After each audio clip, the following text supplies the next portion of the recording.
지금은 무너진 성벽을 재건해야 하는 때입니다. 본문 말씀 느헤미야 1장 1절에서 11절. 일시 2026년 8월 2일 서론 예루살렘 성벽의 파쇄와 황폐함. 유다가 시드기야 왕 때 바벨론의 반기를 들고 애굽의 편을 들자 바벨론의 느부갓네살 왕은 군대를 이끌고 쳐들어와 예루살렘을 포위하였습니다. 당시 예레미야 선지자는 바벨론에 항복하는 것이 하나님의 뜻이며 그리해야 목숨을 건질 것이라고 전했습니다. 그러나 유다 백성과 지도자들은 하나님의 말씀을 듣지 않았습니다. 오히려 예레미야를 매국노로 취급하고 구덩이에 가두었습니다. 그리고 약 18개월 동안 대항했지만 결국 성벽은 무너졌고 수많은 사람이 죽임을 당하였으며 주민들은 바벨론으로 끌려가게 되었습니다. 유다 왕과 고관들은 하나님의 말씀을 거역하다 비참한 결과를 맞이했습니다. 그들은 하나님이 아닌 우상을 숭배하며 도덕적 범죄와 사회적 불의를 행했습니다. 하나님께서 선지자들을 보내어 회개하고 돌이키라 촉구하셨으나 그들은 들으려 하지 않고 도리어 선지자들을 핍박하고 죽이기까지 했습니다. 결국 유다와 예루살렘은 멸망했습니다. 이때 살아남아 포로로 끌려간 사람들은 70년 동안 성전도 없고 거주 이전의 자유도 없는 상태로 살아야 했습니다. 하지만 그들은 회당을 중심으로 모여 살며 다시 하나님을 간절히 사모하게 되었습니다. 성경 구절. 여호와께서 이와 같이 말씀하시니라. 바벨론에서 70년이 차면 내가 너희를 돌보고 나의 선한 말을 너희에게 성취하여 너희를 이곳으로 돌아오게 하리라. 렘 2910. 70년이 지난 후 하나님의 약속대로 바벨론이 멸망하고 바사페르시아의 고레스 왕이 유대인들의 귀환을 허락했습니다. 유대인들은 총 3차에 걸쳐 고국으로 돌아왔습니다. 1차 스룹바벨, 2차 에스라, 3차 느헤미야. 그러나 돌아온 인원은 전체의 약 1020%에 불과했습니다. 바벨론에서 정착한 지 2세대, 3세대 이상 지나 고향에 대한 기억이 없고 이미 경제적-사회적 기반을 잡았기 때문이었습니다. 그렇다고 남아있던 자들의 신앙이 모두 연약했다고 볼 수는 없습니다. 그들 중에는 에스더, 모르드게, 다니엘, 그리고 느헤미야와 같은 뛰어난 믿음의 사람들이 있었습니다. 1차 귀환 이후 약 90년이 흐른 뒤 느헤미야는 예루살렘 성이 여전히 허물어져 백성들이 큰 어려움과 능욕을 겪고 있다는 소식을 들었습니다. 그는 즉시 금식하며 하나님께 기도했고 왕의 허락을 받아 성벽을 재건하기 위해 예루살렘으로 돌아왔습니다. 느헤미야는 도착 후 아무에게도 계획을 알리지 않고 밤에 성벽 파손 상태를 정밀히 점검했습니다. 며칠 후 백성들에게 성벽 재건을 제안했고 백성들은 이에 동참했습니다. 사마리아 총독 산발락과 관료 도비아가 온갖 위협과 간계로 방해했지만 느헤미야는 이에 굴하지 않고 기도하며 경계를 게을리하지 않았습니다. 결국 52일 만에 성벽을 완성하는 놀라운 역사를 이뤄냈습니다. 성전이 완공된 지 한참이 지났음에도 성벽이 없어 고통받던 유대인들에게 이 성벽 재건은 외적의 침입을 막고 주권을 회복하며 신앙의 정체성을 지키고 거룩한 예배를 보호하는 결정적 계기가 되었습니다. 그렇다면 오늘을 살아가는 우리에게 예루살렘 성벽 재건은 어떤 영적 의미가 있으며 무너진 시대를 살아가는 우리는 무엇을 해야 할까요? 1. 영적 성벽 재건의 의미. 세속과 대적으로부터 신앙을 지키는 경계. 신약 시대 이후 우리에게는 물리적인 예루살렘 성벽이 존재하지 않습니다. 그러나 영적인 성벽은 지금도 매우 중요합니다. 성벽은 그 안에 거하는 자들을 세상의 죄로부터 구별하고 대적들로부터 보호하는 역할을 합니다. 성벽이 무너진 성읍은 악한 자들이 쉽게 침략하여 백성과 재물을 약탈합니다. 성벽이 없는 백성은 늘 불안과 두려움 속에서 삶과 신앙의 자유를 누리지 못합니다.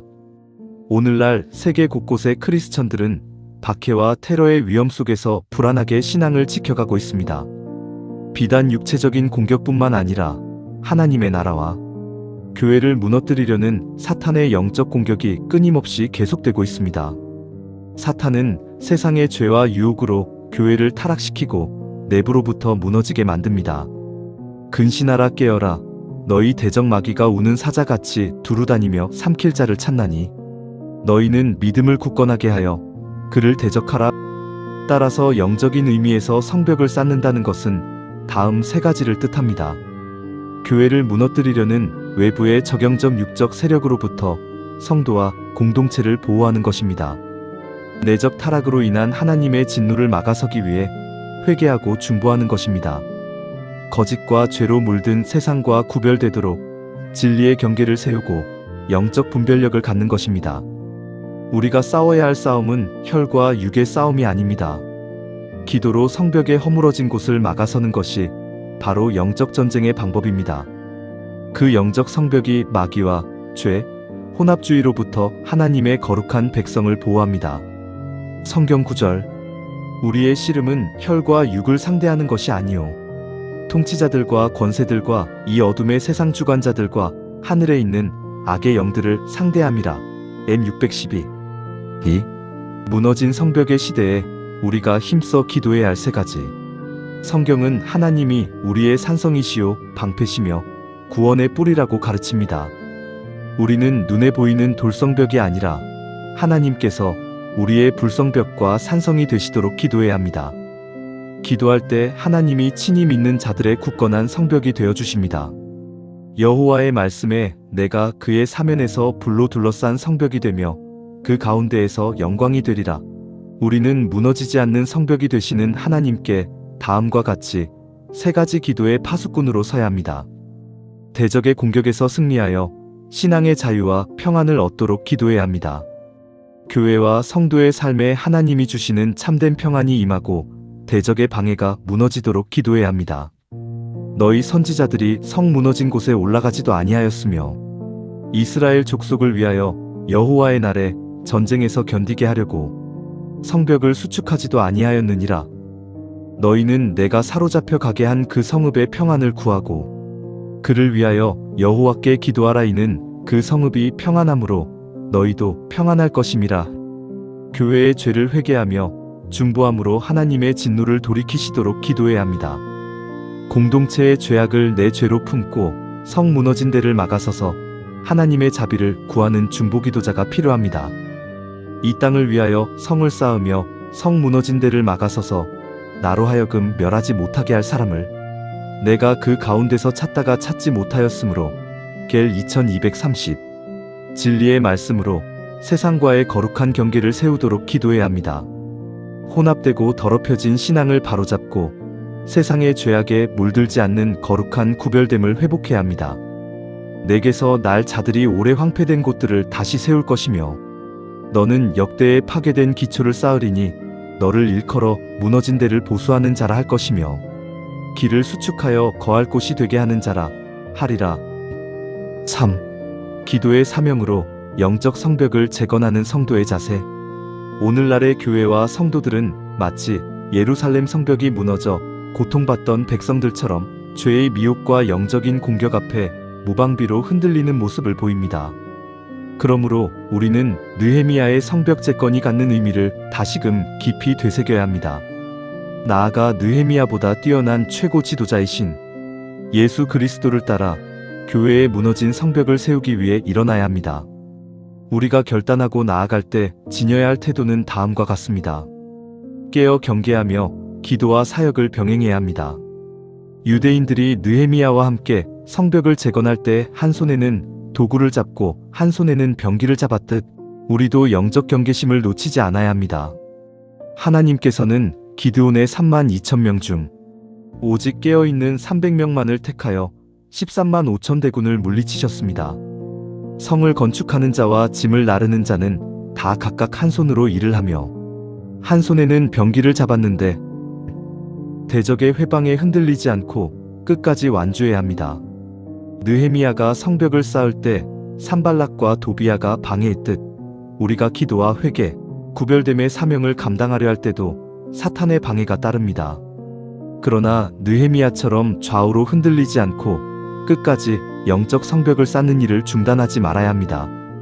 하나님이 주신 기도의 자리를 지키고 헌신해야 합니다.